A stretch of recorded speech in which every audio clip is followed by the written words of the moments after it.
ಇತ್ತೀಚಿನ ಸಂಚಿಕೆಗಳನ್ನು ಜಾಹೀರಾತಿನ ಕಿರಿಕಿರಿ ಇಲ್ಲದೆ ನೋಡಿ. ಭಾರತ ರತ್ನ ಡಾಕ್ಟರ್ ಭೀಮರಾವ್ ಅಂಬೇಡ್ಕರ್ ಅವರಿಗೆ ಕೋಟಿ ಕೋಟಿ ನಮನ. ಇವರ ಜೀವನವನ್ನು ಆಧರಿಸಿ ಈ ಧಾರಾವಾಹಿಯನ್ನು ನಿರ್ಮಿಸಲಾಗಿದೆ. ರಾಷ್ಟ್ರಕ್ಕೆ, ರಾಷ್ಟ್ರದ ಜನರಿಗೆ ಅಂಬೇಡ್ಕರರ ಕೊಡುಗೆ ಅಪಾರ. ಹಲವಾರು ಅಧಿಕೃತ ಪುಸ್ತಕಗಳನ್ನು ಆಧರಿಸಿ ಈ ಕಥೆಯನ್ನು ತಮ್ಮ ಮುಂದೆ ಇಡಲಾಗಿದೆ. ಈ ಧಾರಾವಾಹಿಯನ್ನು ವಾಹಿನಿಯು ನಿಷ್ಠೆಯಿಂದ ನಿರ್ಮಿಸಿದ್ದು, ಬಾಬಾ ಸಾಹೇಬರ ಜೀವನ ಮತ್ತು ಸವೆಸಿದ ಹಾದಿ ಪ್ರತಿಯೊಬ್ಬರಿಗೂ ಸ್ಫೂರ್ತಿ ನೀಡುತ್ತದೆ ಎಂಬುದನ್ನು ವಾಹಿನಿಯು ಬಲವಾಗಿ ನಂಬಿದೆ. 5-6 ಜನ ಸೇರಿದ್ರೆ ಏನ್ ಮಾಡಕ್ ಸಾಧ್ಯ? ಅದೇ ಸಾಹೇಬ್ರೆ, ಕೇಳಿದ್ದೀನಿ. ದಾಮ್ಲೆ ಸಾಹೇಬ್ರು ನಮ್ಮ ಜಾತಿ ಜನಗಳಿಗೆಲ್ಲ ಒಳ್ಳೊಳ್ಳೆ ಮಾತನ್ನೇ ಹೇಳ್ತಾರಂತೆ. ಮತ್ತೆ ಜನ ಹೇಳ್ತಿದ್ರು ಅವರು ನಮ್ಮ ಜಾತಿ ಜನರಿಗೆಲ್ಲ ಜೀವನದ ಪಾಠ ಹೇಳ್ತಾರಂತೆ. ಯಾರಿಗೊತ್ತು ಅವರು ದುಡ್ಡು ಹೆಂಗ್ ಮಾಡೋದು ಅಂತಾನೂ ಹೇಳ್ಕೊಡ್ಬೋದೇನೋ. ಭೀಮನ್ ಪರವಾಗಿ ಇರೋರೆಲ್ಲ ಆಗ್ಲೇ ಧರಣಿ ಕೂತಿದ್ದಾರೆ. ಆನಂದ, ಲಕ್ಷ್ಮಿ ಬಿಟ್ರೆ ಉಳ್ದವ್ರೆಲ್ರೂ ಭೀಮನ್ ವಿರುದ್ಧ ಇರೋರೆ. ಮತ್ತಿನ್ನೊಂದು ವಿಷಯ, ಎಲ್ರು ಸಭೆಗೆ ಹೋಗೋದಿಕ್ಕೆ ಸಿದ್ಧವಾಗಿದ್ದಾರೆ ಸಾಹೇಬ್ರೆ. ಹೋಗಿ ನೀವು. ಆಗ್ಲಿ ಸಾಹೇಬ್ರೆ, ನಮಸ್ತೆ, ಬರ್ತೀನಿ. ಸರ್,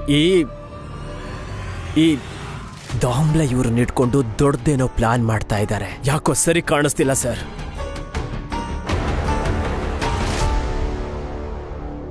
ನರೋತ್ತಮ್, ಈ 5-6 ಜನ ಎಲ್ಲ ಸೇರ್ಕೊಂಡು ಹೋರಾಟ ಮಾಡೋಕೆ ಕೂತ್ಕೊಂಡ್ರೆ ಏನಾಗುತ್ತೆ ಹೇಳು?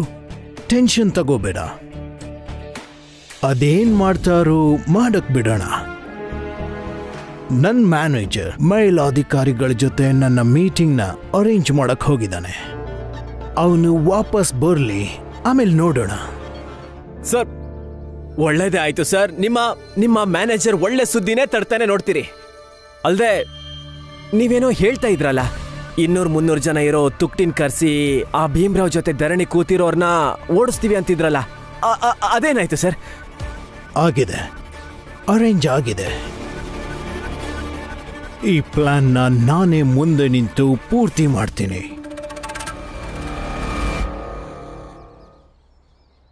ಪ್ರಸಾದ್, ಒಂದಷ್ಟು ಕಪ್ಪು ಪಟ್ಟಿನ ಸಿದ್ಧ ಮಾಡ್ಕೊಳ್ಳಿ. ಕಪ್ಪು ಪಟ್ಟಿನ? ಕಪ್ಪು ಪಟ್ಟಿಯಿಂದ ಏನ್ ಮಾಡೋದು ಸಾಹೇಬ್ರೆ? ಅವಶ್ಯಕತೆ ಇದೆ, ಸಹಾಯಕ್ಕೆ ಬರುತ್ತೆ. ಆಗ್ಲಿ ಸಾಹೇಬ್ರೆ.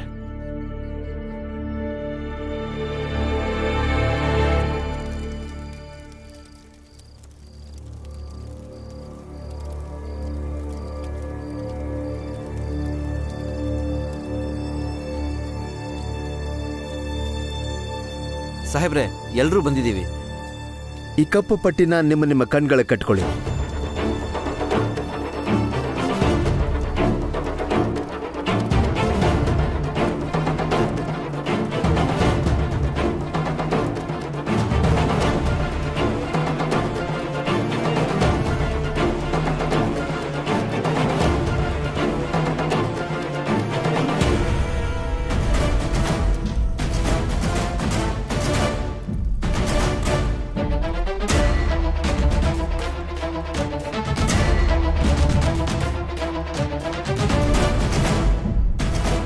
ಹೆದರ್ಕೋಬೇಡಿ, ಕಟ್ಕೊಳ್ಳಿ.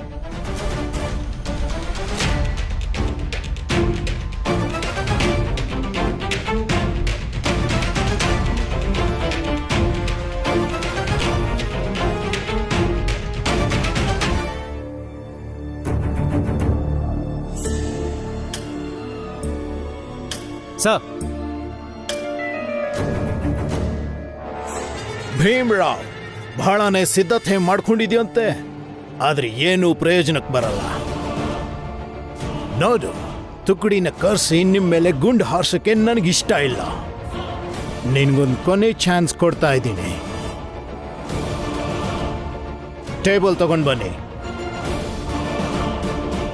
I have a surprise for you.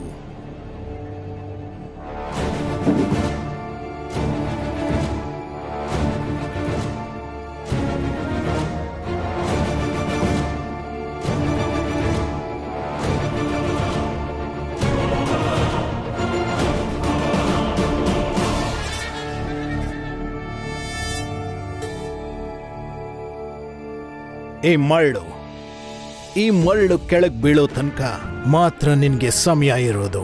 ಅಷ್ಟರೊಳಗೆ ಹಿಂದೆ ಹೋಗ್ಬಿಡ್ಬೇಕು.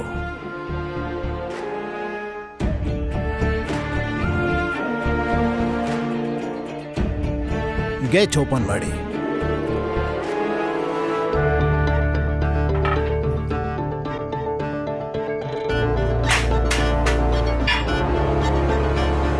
ಕರ್ಕೊಂಡು ಹೋಗು ಇವಳನ್ನ. ಇನ್ಯಾವತ್ತೂ ನಿನ್ ಮುಖ ನಂಗೆ ತೋರಿಸ್ಬೇಡ. ಇಲ್ಲಿಂದ ನಿನ್ ಜಾಗ ಖಾಲಿ ಮಾಡ್ಸಕ್ಕೆ ನಾವು ಏನ್ ಸಿದ್ಧತೆ ಮಾಡ್ಕೊಂಡಿದೀವಿ ಅನ್ನೋ ಐಡಿಯಾ ನಿನ್ಗಿಲ್ಲ. ಸಂಪೂರ್ಣ ಸಿದ್ಧವಾಗಿದೆ. ನಾವೀಗ ಏನ್ ಮಾಡ್ಬೇಕು? ಈಗ ನೀವೆಲ್ರೂ ಒಬ್ರ ಕೈ ಒಬ್ರು ಹಿಡ್ಕೊಂಡು ನನ್ ಜೊತೆಗೆ ಹೆಜ್ಜೆ ಹಾಕಿ. ನಾನು ಹೇಳ್ದಾಗೆ ಘೋಷಣೆ ಕೂಕೊಂಡು ಬರ್ಬೇಕು. ನಾವು ನಮ್ಮ ಜಾತಿ ಮತ್ತೆ ಸತ್ಯದ ಜೊತೆ ಇರ್ತೀವಿ ಅಂತ. ಇದರಿಂದ ಏನ್ ಪ್ರಯೋಜನ? ಮೊದಲು ಹೋಗೋಣ, ಆಮೇಲೆ ಗೊತ್ತಾಗುತ್ತೆ.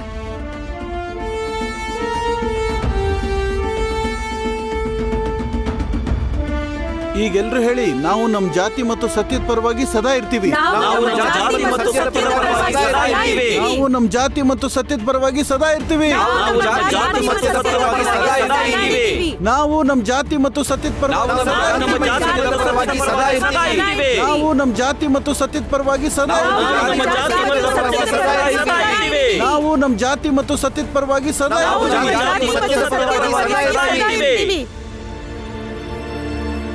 ಲಕ್ಷ್ಮಿ, ಆನಂದ, ಸ್ವಲ್ಪ ಮಾತಾಡ್ಬೇಕಿತ್ತು. ಹೇಳಿ ಅಮ್ಮ. ನಿಮ್ಮಿಬ್ಬರನ್ನು ಭೀಮಾ ಮತ್ತು ರಮಂಗೆ ಬಹಳ ಹತ್ರದವರು ಅಂತ ಭಾವಿಸಿದೀವಿ. ನಂಗೇನೋ ವಯಸ್ಸಾಯ್ತು, ನಡೆಯೋಕ್ ಸ್ವಲ್ಪ ಕಷ್ಟಪಡ್ತೀನಿ. ಅದಕ್ಕೆ ನಾನು ಹೋಗ್ಲಿಲ್ಲ. ಭೀಮನ್ ಧರಣಿಗೂ ಹೋಗಿಲ್ಲ, ಹಾಗೆ ನಂಜುಂಡ ಮತ್ತು ಜನಾರ್ದನ್ ಜೊತೆಗೂ ಹೋಗ್ಲಿಲ್ಲ. ಆದ್ರೆ ನೀವಿಬ್ರು ಯಾಕೆ ಹೋಗ್ಲಿಲ್ಲ? ಅದು ಅಮ್ಮ, ಅದು ಕೆಲಸ ಹುಡ್ಕೋದ್ರಲ್ಲೇ ಸಾಕಾಗಿದೆ ಇವತ್ತು. ಅದಕ್ಕೆ ಮಲಗ್ಬಿಡೋಣ ಅನ್ಕೊಂಡೆ. ಏನಾದ್ರೂ ಆಯ್ತಾ? ಮೊದ್ಲು ಕೆಲಸ ಹುಡ್ಕೋಕೆ ಅಂತ ಹೋಗ್ತಿದ್ದೆ, ಹೀಗೆಲ್ಲ ಸುಸ್ತು ಅಂತಿರ್ಲಿಲ್ಲ. ರಾಮ್ಜಣ್ಣ ಇಲ್ಲೇ ಇದ್ರು. ಬೆಳಗ್ಗೆ ಆನಂದನ ಹತ್ರ ಏನೋ ಕೇಳ್ತಾ ಇದ್ರು. ಆನಂದ್ ಸರಿಯಾಗಿ ಉತ್ತರ ಕೊಡ್ಲಿಲ್ಲ. ಆನಂದ, ಹಾಗೆ ನೋಡಿದ್ರೆ ನೀನು ಮನೆಯಿಂದ ದೂರ ಇರಬಹುದು. ಅಲ್ಲದೆ ನೀನು ಅದನ್ನ ಸ್ಪಷ್ಟವಾಗಿ ಬೇರೆ ಹೇಳ್ತಿದೀಯ. ಒಟ್ಟಿಗೆ ಇಲ್ಲದೆ ಇರೋರ್ಗೆ ಅವರ ಹೋರಾಟದ ಗುರಿಗಳು ಬೇರೆ ಬೇರೆ ಇರುತ್ತಂತೆ. ಆದರೂ ಅಂಥದ್ರಲ್ಲೂ ನಾನು ಮತ್ತೆ ಭೀಮಾ ಠಾಣೆ ಮುಂದೆ ನಿನಗೋಸ್ಕರ, ಲಕ್ಷ್ಮಿಗೋಸ್ಕರ ಕಾಯ್ತಾ ಇದ್ವಿ. ಆದ್ರೆ ನೀವು ಅಲ್ಲಿಗೆ ಬರಲೇ ಇಲ್ಲ. ಅಪ್ಪ, ಕ್ಷಮಿಸಿ ನಮ್ಮನ್ನ. ನಾನು ಲಕ್ಷ್ಮಿ ಬರಬಾರ್ದು ಅಂತ ನಿರ್ಧಾರ ಮಾಡಿದ್ವಿ.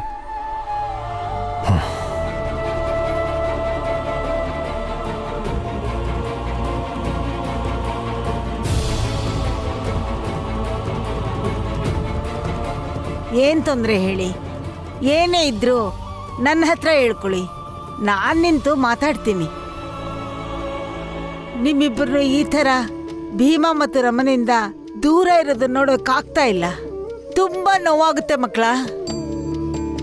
ನಾನು ಸತ್ಯವಾಗಿ ಹೇಳ್ತೀನಿ, ಕೇಳಿಸ್ಕೊಳ್ಳಿ ಮಕ್ಕಳ. ಭೀಮಾ ಮತ್ತು ರಮಾ ನೀವಿಲ್ದೆ ತುಂಬಾ ತುಂಬಾ ದುರ್ಬಲರಾಗ್ತಿದ್ದಾರೆ. ಲಕ್ಷ್ಮಿ,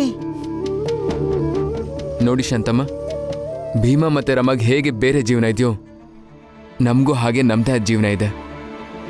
ಆದ್ರಿಂದ ನೀವೇನೇ ಹೇಳಿದ್ರು ನಾವು ಮಾತ್ರ ನಿರ್ಧಾರ ಬದಲಾಯಿಸಲ್ಲ.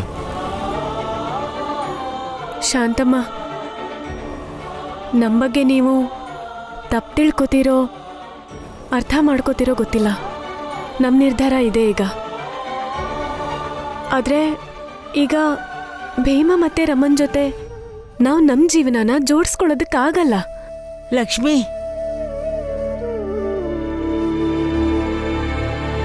ಇನ್ ಸ್ವಲ್ಪ ಹೊತ್ತಲ್ಲೇ ಈ ಮರಳು ಕೆಳಗ್ ಬೀಳುತ್ತೆ.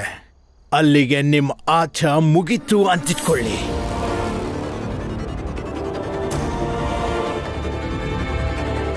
ಸರ್, ಈ ಭೀಮರಾವ್ ಬಗ್ಗೆ ಬಹಳ ಕೇಳಿದೆ ನಾನು. ಧೈರ್ಯವಂತ, ಬುದ್ಧಿವಂತ ಅಂತೆಲ್ಲ, ಎಲ್ಲ ಹೋರಾಟದಲ್ಲೂ ಗೆದ್ದಿದ್ದಾನೆ ಅಂತ. ಆದರೆ ಇಷ್ಟೊಂದು ಮೂರ್ಖ ಅಂತ ಗೊತ್ತಿರಲಿಲ್ಲ ನನಗೆ.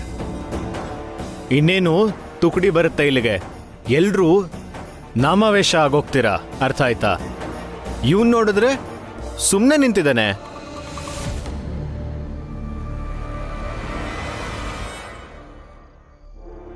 ಅವರಿವತ್ತು 1000 ಜನ ಇರೋ ತುಕಡಿನ ಕರ್ಕೊಂಬಂದ್ರು ನಿಮ್ಗಳನ್ನ ಏನು ಮಾಡೋದಕ್ಕಾಗೋದಿಲ್ಲ. ಏನಾದರೂ ಮಾತಾಡಪ್ಪ ಭೀಮ್ರಾವ್.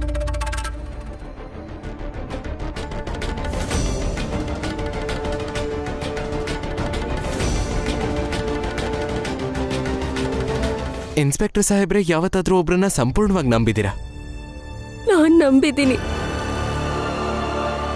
ಅವ್ರ ಮೇಲೆ ನಂಬಿಕೆ ಇರೋ ತನಕ ನಂಗೆ ಇಡೀ ಜಗತ್ತೇ ನಮ್ದು ಅಂತ ಅನಿಸ್ತಾ ಇತ್ತು. ಗೆಲ್ತೀನಿ ಅನ್ನೋ ಹಠ ಇತ್ತು.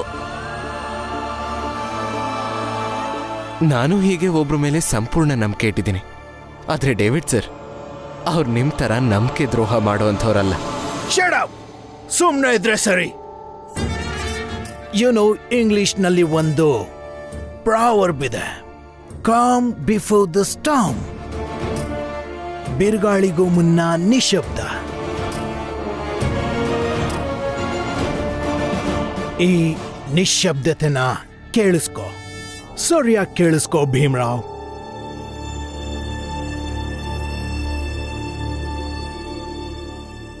ನಾವು ನಮ್ಮ ಜಾತಿ ಮತ್ತು ಸತ್ಯದ ಪರವಾಗಿ ಸದಾ ಇರ್ತೀವಿ.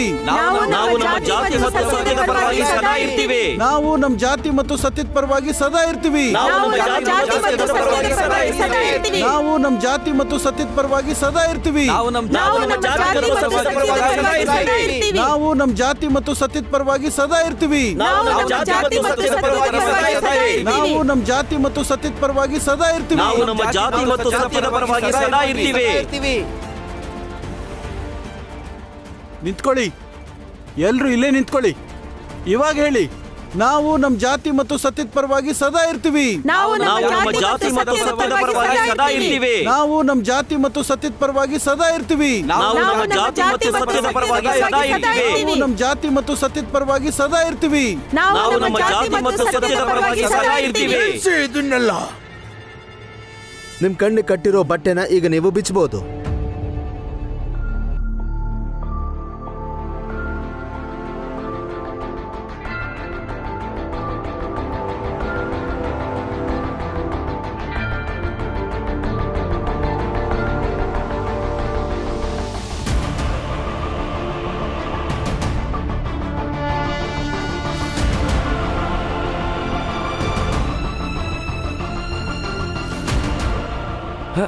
ನಂಜುಂಡಣ್ಣ, ಎಲ್ಲಿದ್ದೀವಿ ನಾವು?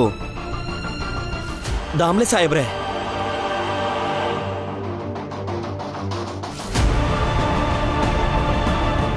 ನೀವು ನಮ್ಮನ್ನ ಇಲ್ಲಿಗೆ ಕರ್ಕೊಂಡು ಬಂದಿದ್ದೀರಾ? ನಿಮ್ಮ ಘೋಷಣೆ ಏನಿತ್ತು ಹೇಳಿ? ಜಾತಿ ಮತ್ತೆ ಸತ್ಯದ ಪರವಾಗಿ ಇರ್ತೀವಿ ಅಂತ ಅಲ್ವಾ? ನೋಡಿ, ನಿಮ್ಮ ಜಾತಿನೂ ಇಲ್ಲೇ ಇದೆ, ನಿಮ್ಮ ಸತ್ಯ ಕೂಡ ಇಲ್ಲೇ ಇದೆ.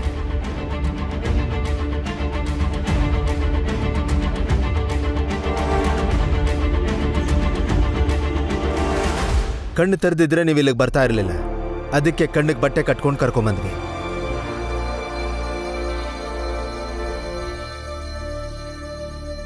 ನೀವು 8-10 ಜನ ಕರ್ಕೊಂಡು ಬಂದ್ ಮಾತ್ರಕ್ಕೆ ಗೆದ್ಬಿಡ್ತೀವಿ ಅನ್ಕೋಬೇಡಿ. 200 ಜನ ಇರೋ ತುಕಡಿ ಬಂದು ನಿಮ್ಮೆಲ್ಲ ಗುಂಡು ಹಾರಿಸಿದ್ರೆ ಆಗ ಬುದ್ಧಿ ಬರುತ್ತೆ ನಿಮ್ಗೆಲ್ಲ.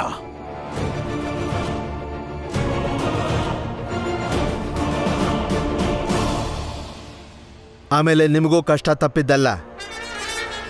What do you mean? ಏನ್ ಹೇಳ್ತಿದ್ಯಾ? ಇವರನ್ನ ಇಲ್ಲಿ ಕರ್ಕೊಂಡು ಬಂದಿದ್ದ ಉದ್ದೇಶ ಇವರೆಲ್ಲ ಇಲ್ಲಿರ್ಬೇಕು ಅಂತ ತೋರಿಸೋದಕ್ಕಲ್ಲ. ತಮ್ಮದೇ ಜಾತಿಯವನಾದ ಭೀಮ ಮತ್ತು ಆರ್ತಿ ಜೊತೆ ಇರ್ಬೇಕು ಇವರು. ಮಂಚಯ್ಯ, ಈ ದಾಮ್ಲೆ ಸಾಹೇಬರು ನಮ್ಮನ್ನ ತಗ್ಲಾಕ್ಬಿಟ್ರು ಕಣೋ. ಅಯ್ಯೋ ನಂಜುಂಡಣ್ಣ, ಸಮಾಧಾನವಾಗಿರಿ, ಅದೇನಾಗುತ್ತೋ ಅಂತ ನೋಡೋಣ. ನೋಡಿ, ನೀವು ನಿಮ್ಮ ತುಕಡಿನ ಇಲ್ಲಿಗೆ ಕರೆಸಿ ಅವರೆಲ್ಲರ ಸಹಾಯದಿಂದ ಇವ್ರನ್ನ ಸಾಯಿಸೋ ಯೋಜನೆ ರೂಪಿಸಿದ್ರೆ ಮೇಲಧಿಕಾರಿಗಳಿಗೆ ನೀವೇನಂತ ಉತ್ತರ ಕೊಡ್ತೀರಾ? ಒಂದೇ ವಠಾರದ ಜನರನ್ನ ಯಾಕೆ ಸಾಯಿಸಿದ್ರಿ ಅಂದ್ರೆ ನಿಮ್ಮ ಉತ್ತರ ಏನು? ಇವರೆಲ್ಲರೂ ದೇಶದ್ರೋಹಿಗಳು ಅಂತ ನೀವು ಯಾವುದೇ ಕಾರಣಕ್ಕೂ ಸಾಬೀತು ಮಾಡೋಕ್ಕಾಗಲ್ಲ.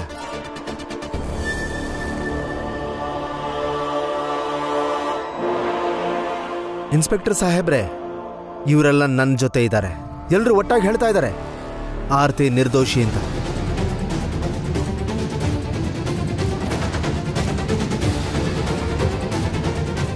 ಆರ್ತಿ ತಪ್ಪು ಮಾಡಿದಾಳೆ ಅಂತ ನಿಮ್ಮ ಹತ್ರ ಸಾಕ್ಷಿ ಇದ್ರೆ ನಮಗೆ ತೋರಿಸಿ, ನಾವು ನೋಡ್ತೀವಿ. ಇಲ್ಲಾಂದ್ರೆ ನಾವೆಲ್ಲ ಸೇರಿ ನಿಮ್ಮ ವಿರುದ್ಧ ದೂರು ಕೊಡ್ತೀವಿ. ಆರ್ತಿ ವಿರುದ್ಧ ಸುಳ್ಳು ಕೇಸ್ ಹಾಕಿದಿರಿ ಅಂತ. ಅದು ಈ ಡೇವಿಡ್ ಮಾತನ್ನ ಕೇಳಿ.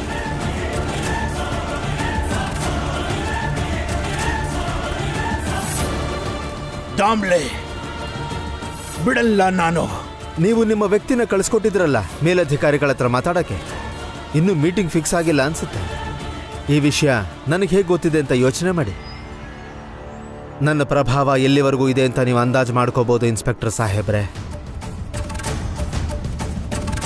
ನಿಮ್ ಪ್ರಭಾವ ಎಲ್ಲಿವರೆಗಾದ್ರೂ ಇರ್ಲಿ, ಏನ್ ಮಾಡ್ಕೋತೀರಾ? ಇನ್ನು ಸ್ವಲ್ಪ ಹೊತ್ತಲ್ಲೇ ನಮ್ಮ ಸಭೆ ಇದೆ. ಏನಿಲ್ಲ ಅಂದ್ರೂ 5,000 ಜನ ಸೇರ್ತಾರೆ. ನಾನು ಒಂದು ಮಾತಿಗೆ ಎಲ್ಲರೂ ಇಲ್ಲಿ ಧರಣಿ ಕೂರ್ತಾರೆ. ಇವ್ರುಗಳ ಜೊತೆ ನಿಮ್ಮ 200 ಗನ್ಗಳು ನಮ್ಮನ್ನ ಏನೂ ಮಾಡೋಕ್ಕಾಗೋದಿಲ್ಲ. ಬೆಳಗ್ಗೆ ಹೊತ್ತಿಗೆ ಇಡೀ ಬೊಂಬೈಗೆ ವಿಷಯ ಗೊತ್ತಾಗಿರುತ್ತೆ. ಆಮೇಲೆ ನಿಮ್ಮ ಕತೆ.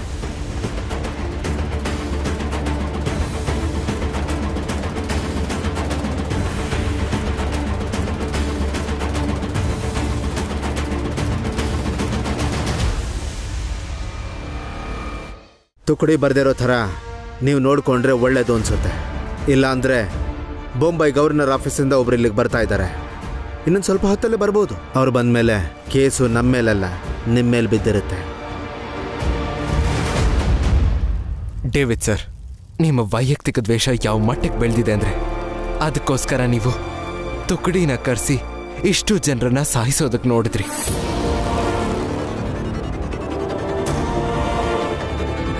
ಡೇವಿಡ್ ಸರ್, ದಾಮ್ಲೆ ಸಾಹೇಬ್ರು ಹೇಳಿದ್ರ ಬಗ್ಗೆ ಸ್ವಲ್ಪ ವಿಚಾರ ಮಾಡಿ ಆಮೇಲೆ ನಿರ್ಧಾರ ತಗೊಳ್ಳಿ.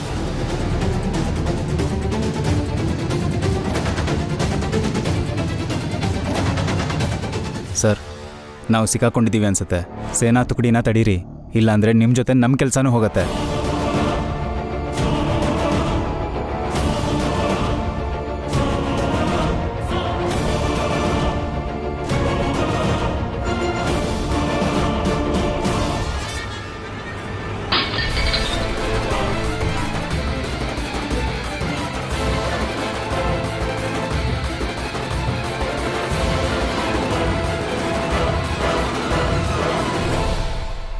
ಒಂದು ನಿಮಿಷ. ನಿಮ್ಮ ವಿರುದ್ಧ ಆಗಿರೋ FIRಗೆ ತನಿಖೆ ನಡೆಯುತ್ತೆ. ಅದೇನ್ ತನಿಖೆ ಆಗುತ್ತೋ ಆಗ್ಲಿ. ನಿಮ್ಮಂಥವ್ರಿಗೆಲ್ಲ ಹೆದರೋನಲ್ಲ ನಾನು.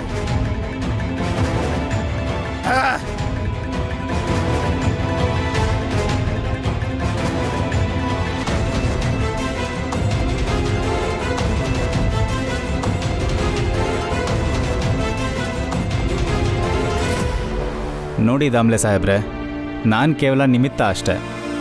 ಡೇವಿಡ್ ಸರ್ ನನಗಿಂತ ದೊಡ್ಡ ಪೋಸ್ಟಲ್ಲಿರೋರು. ಅವ್ರು ಹೇಳ್ದಂಗೆ ನಾವು ಮಾಡಿದ್ದೀವಷ್ಟೆ. ಇದೇ ಕಾರಣಕ್ಕೇನೆ ಹೇಳೋದು, ನಾವು ಯಾವುದೇ ಕಾರಣಕ್ಕೂ ಯಾರ ಮರ್ಜಿಗೂ ಬದುಕಬಾರ್ದು ಅಂತ. ನಮಗೆ ಸರಿ ಅನ್ಸೋದನ್ನೇ ನಾವು ಮಾಡಬೇಕಾಗತ್ತೆ. ಆಗ ಸತ್ಯ ಸತ್ಯವಾಗಿ ಉಳಿಯುತ್ತೆ. ನೀವು ಆರ್ತಿನ ಕರ್ಕೊಂಡು ಹೋಗ್ಬೋದು.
ಸರ್, ನಮ್ಮ ಕಿವಿಗೆ ಬಿದ್ದಿರೋದು ಸತ್ಯ.